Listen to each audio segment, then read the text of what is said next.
श्री शिवाय नमस्तुभ्यम। भोलेनाथ की कृपा आप सभी भक्तों पर हमेशा बनी रहे। आइए सुनते हैं शिव महापुराण में आगे की कथा। परमेश्वर शिव बोले, उत्तम व्रत का पालन करने वाले हरे विष्णु, अब तुम मेरी दूसरी आज्ञा सुनो। उसका पालन करने से तुम सदा समस्त लोगों में मान्य और पूजनीय बने रहोगे। ब्रह्मा जी के द्वारा रचे गए लोक में जब कोई दुख या संकट उत्पन्न हो, तब तुम उन संपूर्ण दुखों का नाश करने के लिए सदा तत्पर रहना। तुम्हारे संपूर्ण दुस्सह कार्यों में मैं तुम्हारी सहायता करूँगा। तुम्हारे जो दुर्जय और अत्यंत उत्कट शत्रु होंगे, उन सबको मैं मार गिराऊंगा। हरे, तुम नाना प्रकार के अवतार धारण करके लोक में अपनी उत्तम कीर्ति का विस्तार करो और सबकी उद्धार के लिए तत्पर हो। तुम रुद्र के ध्येय हो और रुद्र तुम्हारे ध्येय है। तुम में और रुद्र में कुछ भी अंतर नहीं है। जो मनुष्य रुद्र का भक्त होकर तुम्हारी निंदा करेगा, उसका सारा पुण्य तत्काल भस्म हो जाएगा। पुरुषोत्तम विष्णु, तुमसे द्वेष करने के कारण मेरी आज्ञा से उसको नरक में गिरना पड़ेगा। यह बात सत्य है, इसमें संशय नहीं है।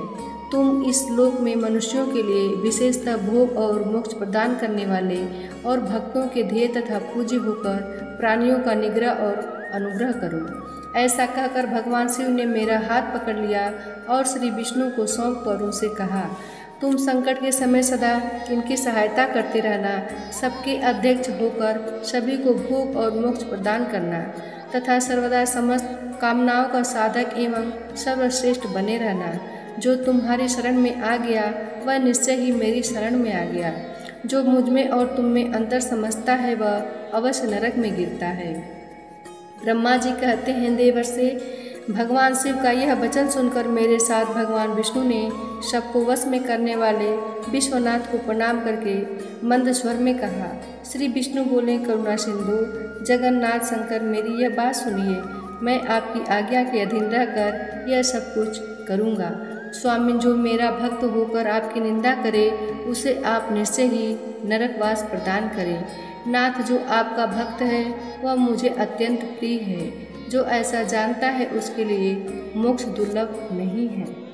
श्री हरि की यह बात सुनकर दुखारी हर ने उनकी बात का अनुमोदन किया और नाना प्रकार के धर्मों का उपदेश देकर हम दोनों के हित की इच्छा से हमें अनेक प्रकार के वर दिए। इसके बाद भक्त वत्सल भगवान शंभु कृपा पूर्वक हमारी ओर देखकर हम दोनों के देखते देखते सहसा वहीं अंतर्ध्यान हो गए।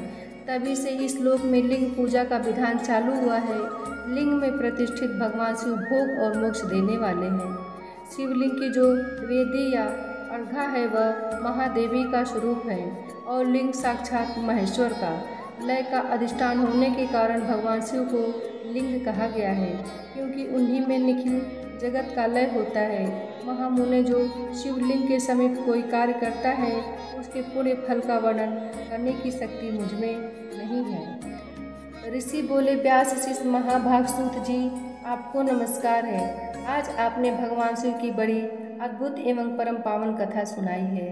दयानिधि ब्रह्मा और नारद जी के संवाद के अनुसार आप हमें शिव पूजन की वह विधि बताइए जिससे यहाँ भगवान शिव संतुष्ट होते हैं। ब्राह्मण, क्षत्रिय, वैश्य और शूद्र सभी शिव की पूजा करते हैं, वह पूजन कैसे करना चाहिए? आपने व्यास जी के मुँह से इस विषय को जिस प्रकार सुना हो वह बताइए। महर्षियों का वह कल्याणप्रद एवं श्रुति समस्त वचन सुनकर सूत जी ने उन मुनियों के प्रश्न के अनुसार सब बातें प्रसन्नतापूर्वक बताई। सूत जी बोले, मुनीश्वरों, आपने बहुत अच्छी बात पूछी है, परंतु वह रहस्य की बात है। मैंने इस विषय को जैसा सुना है और जैसी मेरी बुद्धि है, उसके अनुसार आज कुछ कह रहा हूँ। जैसे आप लोग पूछ रहे हैं, उसी तरह पूर्व काल में व्यास जी ने सनत कुमार जी से पूछा था, फिर उसे उपमन्यु जी ने भी सुना था। व्यास जी ने शिव पूजन आदि जो भी विषय सुना था, उसे सुनकर उन्होंने लोकहित की कामना से मुझे पढ़ा दिया था। इसी विषय को भगवान श्री कृष्ण ने महात्मा उपमन्यु से सुना था।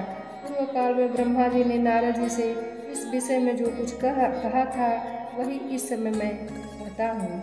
ब्रह्मा जी ने कहा, नारद, मैं संक्षेप से लिंग पूजन की विधि बता रहा हूँ, सुनो। जैसा पहले कहा गया है, वैसा जो भगवान शंकर का सुखमय, निर्मल एवं सनातन रूप है, उसका उत्तम भक्ति भाव से पूजन करें। इसके समस्त मनोवांछित फलों की प्राप्ति होगी। दरिद्रता, रोग, दुख तथा शत्रुजनित पीड़ा, ये 4 प्रकार के पाप कष्ट तभी तक रहते हैं जब तक मनुष्य भगवान शिव का पूजन नहीं करता। भगवान शिव की पूजा होते ही सारे दुख विलीन हो जाते हैं और समस्त सुखों की प्राप्ति हो जाती है। तत्पश्चात समय आने पर उपासक की मुक्ति भी होती है। जो मानव शरीर का आश्रय लेकर मुख्यतः संतान सुख की कामना करता है, उसे चाहिए कि वह संपूर्ण कार्यों और मनोरथों के साधक महादेव जी की पूजा करे। ब्राह्मण, क्षत्रिय, वैश्य और शूद्र भी संपूर्ण कामनाओं तथा प्रयोजनों की सिद्धि के लिए क्रम से विधि के अनुसार भगवान शंकर की पूजा करें। प्रातःकाल ब्रह्म मुहूर्त में उठकर गुरु तथा शिव का स्मरण करके तीर्थों का चिंतन एवं भगवान विष्णु का ध्यान करें। फिर मेरा देवताओं का और मुनि आदि का भी स्मरण चिंतन करके स्तोत्र पाठ पूर्वक शंकर जी का विधि पूर्वक नाम लें। उसके बाद सैया से उठकर निवास स्थान से दक्षिण दिशा में जाकर मल त्याग करें। उन्हें एकांत में मलोत्सव करना चाहिए। उससे शुद्ध होने के लिए जो विधि मैंने सुन रखी है, उसी को आज कहता हूँ। मन को एकाग्र करके सुनो। ब्राह्मण गुदा की शुद्धि के लिए उसमें 5 बार शुद्ध मिट्टी का लेप करें और धोए। क्षत्रिय 4 बार, वैश्य 3 बार और शूद्र 2 बार विधि पूर्वक गुदा की शुद्धि के लिए उसमें मिट्टी लगाएं। लिंग में भी 1 बार प्रयत्नपूर्वक मिट्टी लगानी चाहिए। तत्पश्चात बाएं हाथ से 10 बार और दोनों हाथों से 7 बार मिट्टी लगाकर धोएं। तात प्रत्येक पैर में 3-3 बार मिट्टी लगाएं और फिर दोनों हाथों में से मिट्टी लगाकर धोएं। स्त्रियों को शूद्र की ही भांति अच्छी तरह मिट्टी लगानी चाहिए। हाथ पैर धोकर पूर्ववत शुद्ध मिट्टी ले और उसे लगाकर दांत साफ करें। फिर अपने वर्ण के अनुसार मनुष्य दतवन करें। ब्राह्मण को 12 अंगुल के दतवन करने चाहिए, क्षत्रिय 11 अंगुल, वैश्य 10 अंगुल और शूद्र 9 अंगुल के दतवन करें। यह दतवन का मान बताया गया है। मनु इस मिट्टी के अनुसार काल दोष का निवारण करके ही दतवन करे या त्याग दे। तात, षष्ठी, प्रतिपदा, अमावस्या, नवमी व्रत के दिन, सूर्यास्त का समय, रविवार या 7 दिवस ये दंत धावन के लिए वर्जित है। इनमें दतवन नहीं करनी चाहिए। दतवन के पश्चात तीर्थ आदि में जाकर विधि पूर्वक स्नान करना चाहिए।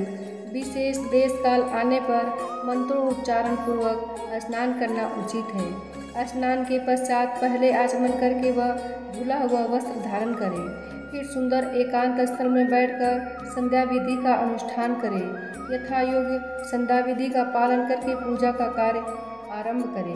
मन को सुस्थिर करके पूजा गृह में प्रवेश करें। वहाँ पूजन सामग्री लेकर सुंदर आसन पर बैठे। पहले न्यास आदि करके क्रमशः महादेव जी की पूजा करें। शिव की पूजा से पहले गणेश जी की, द्वारपालों की, दिक्पालों की भी भली भांति पूजा करके पीछे देवता के लिए पीठ स्थान की कल्पना करें अथवा अष्टदल कमल बनाकर पूजा द्रव्य के समीप बैठे और उस कमल पर ही भगवान शिव को समासीन करें। तत्पश्चात 3 आचमन करके पुनः दोनों हाथ धोकर 3 प्राणायाम करके मध्य प्राणायाम अर्थात कुंभक करते समय त्रिनेत्रधारी भगवान शिव का इस प्रकार ध्यान करें। उनके 5 मुख है, 10 भुजाएं हैं, शुद्ध अष्टपिक के समान उज्ज्वल कांति है। सब प्रकार के आभूषण उनके श्री अंगों को विभूषित करते हैं तथा वे व्याघ्र चमड़ की चादर ओढ़े हुए हैं। इस तरह ध्यान करके यह भावना करें कि मुझे भी इनके समान ही रूप प्राप्त हो जाए। ऐसी भावना करके मनुष्य सदा के लिए अपने पाप को भस्म कर डाले। इस प्रकार भावना द्वारा शिव का ही शरीर धारण करके उन परमेश्वर की पूजा करें। शरीर शुद्धि करके मूल मंत्र का क्रमशः न्यास करें अथवा सर्वत्र प्रणव से ही चंग न्यास करें। ओम आदित्यादि रूप से संकल्प वाक्य का प्रयोग करके फिर पूजा आरंभ करें। पाद, अर्घ्य और आचमन के लिए पात्रों को तैयार करके रखिए। बुद्धिमान पुरुष विधि पूर्वक भिन्न भिन्न प्रकार के 9 कलश स्थापित करें। उन्हें कुशाओं से ढक कर रखें और कुशाओं से ही जल लेकर उन सब का प्रोक्षण करें। तत्पश्चात उन सभी पात्रों में शीतल जल डालें। फिर बुद्धिमान पुरुष देखभाल कर प्रणव मंत्र के द्वारा उनमें निम्नांकित द्रव्यों को डालें। हस्त और चंदन को पाद्य पात्र में रखें। चमेली के फूल, शीतल चीनी, कर्पूर, बड़की, जड़ तथा तमाल इन सबको यथोचित रूप से कूट पीस कर चूर्ण बना ले और आचमने के पात्र में डाले। इलायची और चंदन को भी तभी पात्रों में डालना चाहिए। देवादिदेव महादेव जी के पार्श्व भाग में नंदीश्वर का पूजन करें। गंध धूप तथा भांति भांति के दीपों द्वारा शिव की पूजा करें। फिर लिंग शुद्धि करके मनुष्य प्रसन्नता पूर्वक मंत्र समूहों के आदि में प्रणव तथा अंत में नमः पद जोड़कर उनके द्वारा इष्ट देव के लिए यथोचित आसन की कल्पना करें। फिर प्रणव से परमासन की कल्पना करके यह भावना करें कि इस कमल का पूर्व दल साक्षात अणिमा नामक ऐश्वर्य रूप तथा अविनाशी है, दक्षिण दल लघिमा है, पश्चिम दल महिमा है, उत्तर दल प्राप्ति है, अग्नि कोण तथा दल प्रकाम्य है, नैशित्य कोण का दल ईशित्व है, वायव्य कोण का दल वसित्व है, ईशान कोण का दल सर्वज्ञत्व है और कमल की कर्णिका को सोम कहा जाता है। सोम के नीचे सूर्य है, सूर्य के नीचे अग्नि है और अग्नि के नीचे धर्म आदि के स्थान है। क्रमशः ऐसी कल्पना करने के पश्चात चारों दिशाओं में अव्यक्त महतत्व अहंकार तथा उनके विकारों की कल्पना करें। सोम के अंत में सत्व रज और तम इन तीनों गुणों की कल्पना करें। इसके बाद सद्योजातम प्रपद्दामी इत्यादि मंत्र से परमेश्वर शिव का आवाहन करके ओम वाम देवाय नमः इत्यादि वामदेव मंत्र से उन्हें आसन पर विराजमान करें। फिर ओम तत्पुरुषाय विद्महे इत्यादि रुद्र गायत्री द्वारा इष्ट देव का सानिध्य प्राप्त करके उन्हें अघोरेभ्योऽथ इत्यादि अघोर मंत्र से वहाँ निरुद्ध करें। फिर ईशान सर्व विद्या नाम इत्यादि मंत्र से आराध्य देव का पूजन करें। पाद्य और आचमनीय अर्पित करके अर्घ्य दे। तत्पश्चात गंध और चंदन मिश्रित जल से विधि पूर्वक रुद्रदेव को स्नान कराए। फिर पंचगव्य निर्माण की विधि से पांचों द्रव्यों को एक पात्र में लेकर प्रणव से ही अभिमंत्रित करके उन मिश्रित गव्य पदार्थों द्वारा भगवान को नहलाए। तत्पश्चात पृथक पृथक दूध दही मसूर मधु गन्ने के रस तथा घी से नहलाकर समस्त अभिष्टों के दाता और हितकारी पूजनीय महादेव जी का प्रणव के उच्चारण पूर्वक पवित्र द्रव्यों द्वारा अभिषेक करें। पवित्र जल पात्रों में मंत्रों उच्चारण पूर्वक जल डालें। डालने से पहले साधक श्वेत वस्त्र से उस जल को यथोचित रीति से छान ले। उस जल को तब तक दूर न करे जब तक इष्ट देव को चंदन न चढ़ा ले। तब सुंदर अक्षतों द्वारा प्रसन्नतापूर्वक शंकर जी की पूजा करें। उनके ऊपर पुष्प अपामार्ग कपूर चमेली चंपा गुलाब श्वेत कनेर बेला कमल और उत्पल आदि भांति भांति के अपूर्व पुष्प एवं चंदन आदि चढ़ाकर पूजा करें। परमेश्वर शिव के ऊपर जल की धारा गिरती रहे इसकी भी व्यवस्था करें। जल से भरे भांति भांति के पात्रों द्वारा महेश्वर को नहलाए। मंत्रों उच्चारण पूर्वक पूजा करनी चाहिए, वह समस्त फलों को देने वाली होती है। अब मैं तुम्हें समस्त मनवांछित कामनाओं की सिद्धि के लिए उन पूजा संबंधी मंत्रों को भी संक्षेप से बता रहा हूँ, सावधानी के साथ सुनो। पावन मंत्र मंत्र से मांग में इत्यादि मंत्र से रुद्र मंत्र तथा नील रुद्र मंत्र से सुंदर एवं शुभ पुरुष सूक्त से श्री सूक्त से सुंदर अथर्व शीर्ष के मंत्र से आनुभद्रा इत्यादि शांति मंत्र से शांति संबंधी दूसरे मंत्रों से भारुंड मंत्र से और अरुण मंत्रों से अठाविष्टम शाम तथा देवव्रत शाम से अभित्वाम इत्यादि रथंतर शाम से पुरुष सुक्ते मृत्युंजय मंत्र से तथा पंचाक्षर मंत्र से पूजा करें। 1 सहस्त्र अथवा 101 जल धाराएं गिराने की व्यवस्था करें। यह सब वेद मार्ग से अथवा नाम मंत्रों से करना चाहिए। तदनंतर भगवान शंकर के ऊपर चंदन और फूल आदि चढ़ाए। प्रणव से ही मुखवास आदि अर्पित करें। इसके बाद जो अष्टविक मणि के समान निर्मल निष्कल अविनाशी सर्वलोक कारक सर्वलोकमय परम देव हैं, जो ब्रह्मा रुद्र इंद्र और विष्णु आदि देवताओं की दृष्टि में नहीं आते। वेद वेत्ता विद्वानों ने जिन्हें वेदांत में मनवाणी के अगोचर बताया है, जो आदि मध्य और अंत से रहित तथा समस्त रोगियों के लिए औषध रूप हैं, जिनकी शिव तत्व के साम नाम से ख्याति है तथा जो शिवलिंग के रूप में प्रतिष्ठित हैं, उन भगवान शिव का शिवलिंग के मस्तक पर प्रणव मंत्र से ही पूजन करें।